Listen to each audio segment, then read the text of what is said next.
Hey guys, we're going to continue our game called 5 Questions with Seth Showstrom. This one is Back to Carolina edition. So before we jump into the questions, the quick synopsis, the elevator pitch for Back to Carolina. It's a story about Dean Taylor. He's a guy who grew up in North Carolina, literally days after graduating college, took off, tried to explore the world, make his name. Ended up landing in California, high-profile job, making lots of money, having a good life. One of his assignments, right before he gets made a principal in his organization, is to return to his hometown to close this particular deal.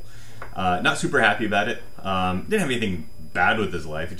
He fled and never really looked back. Just wanted to keep moving forward. Begrudgingly, he returns to North Carolina, and even with the trip into town, he starts having some different feelings as he drives past, turnoffs that he remembers from his childhood, or the old ball fields that he used to play baseball at. He starts to get conjured up some memories, and the memories are mixed. Some memories just make him feel really warm and good, and he's happy to be there. Others, not so much. Not because there's anything terrible about them, but he realizes that he left some things, and more importantly, some people behind. And those people and those experiences start to pain him a little bit. But he arrives in town, wants to get a quick signature, get the heck out. The owner of this company has a different idea. He wants Dean to travel throughout all of the company's facilities to get to know the people before he will sign off on this deal. Make matters worse, the person assigned to take him to all these facilities is an ex-girlfriend that he may not have left in great standing with. So that's kind of the start of his journey.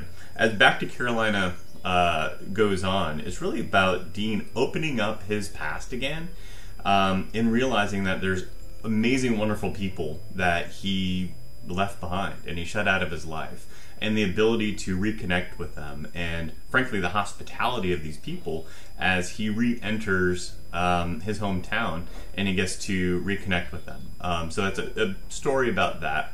There's another side to it, that when you start to actually deal with some of the chapters in your life, it actually opens you up to what your current and your future is supposed to be. So he actually starts to fall in love while on this trip.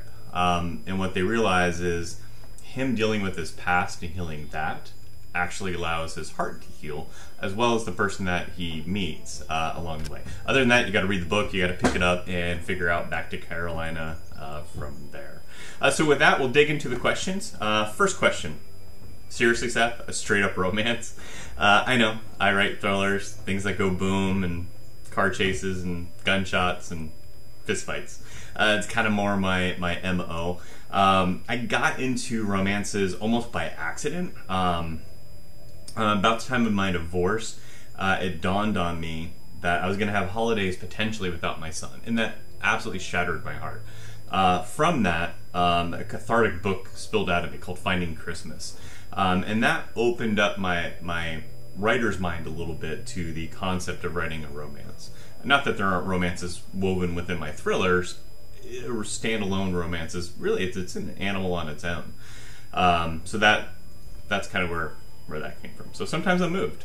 Stories got to be written. Stories got to be told. Honestly, a work trip myself to North Carolina got these thoughts running in my own head. So to a degree, I probably experienced some of what Dean did. Obviously, it was all blown out of proportion in Dean's case, but I started thinking about it. I started thinking about the people that I left behind. And I've never been the biggest social media fan, with the exception of you guys, of course. But reconnecting with some of my old friends from high school and college has been amazing.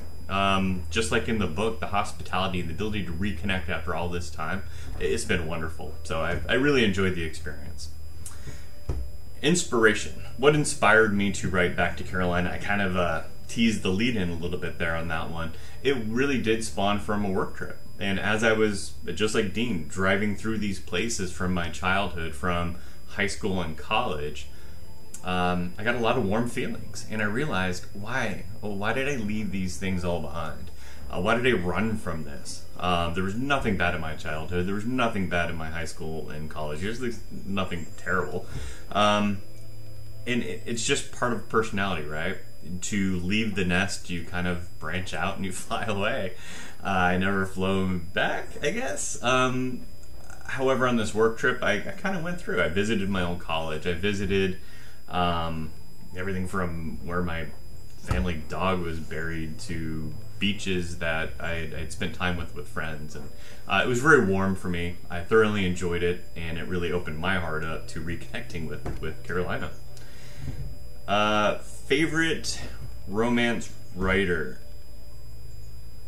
Not gonna lie, not a big romance reader, so I wouldn't say I have a favorite romance writer per se, but what I will say, and I probably won't admit this to anybody, so keep it to yourselves.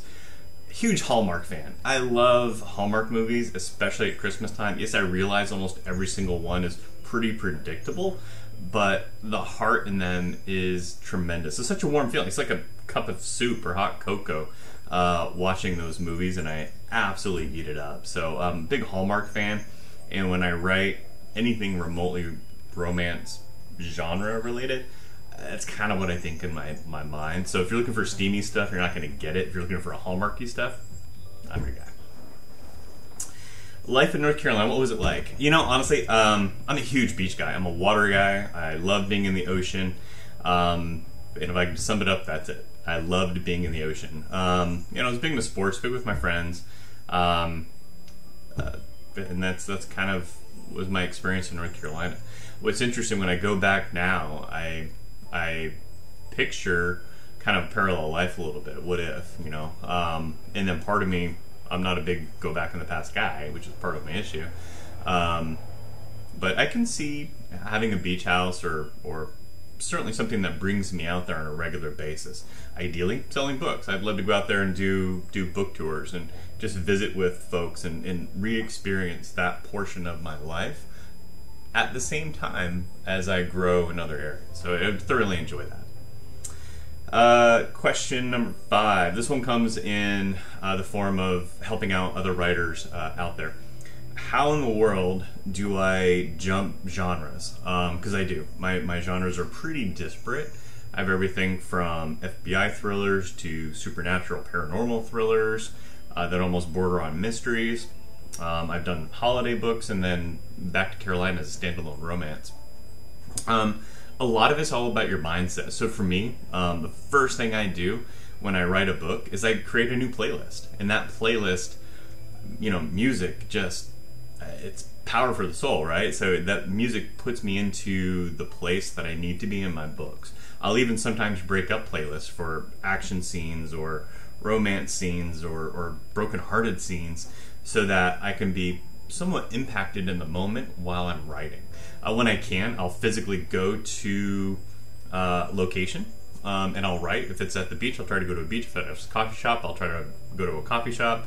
And yes, I do my own stunts, so even with my thriller books, in most cases outside of Patriot X where they're in like Afghanistan, Pakistan, and Turkey. But for most of my books, if my character's been there, I've been there too. So I do try to experience as much of it as possible. But jumping genre, it's all about getting yourself in the mood and that mindset. I'm also very seasonal. So you're not going to find me writing a holiday novel in summertime, and you're not typically going to see me writing something dark during the holidays. My brain just can't operate that way. So setting, season, and then setting the mood with music or what have you is super helpful. Well, that's it for 5 questions for Seth Shows from Back to Carolina edition. I look forward to visiting you guys on the next book that pops out. Again, if you haven't picked up Back to Carolina already, please do. I always encourage your local bookshop first, especially with COVID. They need it. But you can certainly purchase my books from my website, from bookshop.org, which affiliates with local bookshops, and of course Amazon as well. So thanks for watching. We'll check you on the next one.